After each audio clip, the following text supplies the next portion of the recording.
आज मैं आपसे एक सीधा सवाल पूछने आया हूँ। जब चुनाव आता है तो नेताजी आपके पैरों में गिरते हैं, चाची काकी कहते हैं, चाय पीते हैं और सेवक बन जाते हैं, लेकिन जैसे ही वो जीत जाते हैं वो साहब बन जाते हैं और आप फरियादी बन जाते हैं। ऐसा क्यों?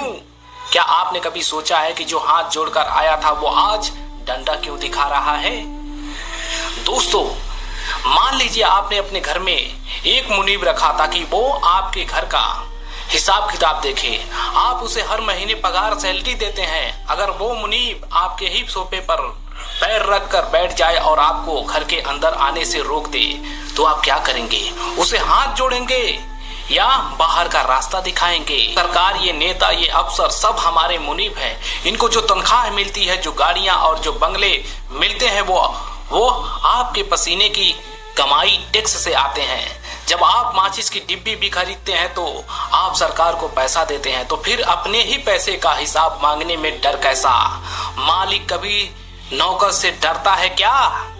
आजकल हमें डराया जाता है, हमें धर्म और जात के नाम पर आपस में लड़ाया जाता है। नेताजी मंच पर आकर बड़ी बड़ी बातें करते हैं, पाखंड फैलाते हैं, लेकिन याद रखना, जब रात को बच्चा भूख से रोता है तो उसे भाषण नहीं रोटी चाहिए होती है। जब घर में कोई बीमार पड़ता है तो उसे जांच नहीं अस्पताल चाहिए होता है। जो नेता आपको काम के बदले केवल पाखंड दे रहा है वो आपका भला नहीं बल्कि अपना उल्लू सीधा कर रहा है। उससे पूछिए कि साहब मंदिर मस्जिद तो बन जाएंगे, मेरे बेटे की नौकरी का क्या हुआ? लोग कहते हैं कि साहब से सवाल करेंगे तो वो पुलिस भेज देगा, काम रुकवा देगा, अकेला चाना भार नहीं फोड़ सकता। ये सच है, लेकिन अगर पूरा गांव एक साथ खड़ा हो जाए तो दरोगा की क्या, मंत्री की भी हिम्मत नहीं कि वो आपसे आंख से आंख मिला सके। लोकतंत्र का मतलब ही है जनता की एकता। जिस दिन आप 500 लोग मिलकर उनके दफ्तर पहुंचेंगे उस दिन वो जी हजूरी करेंगे। आप नहीं तो आज से एक कसम खाइए, किसी नेता की फोटो की पूजा नहीं करनी है बल्कि उससे सवाल करना है।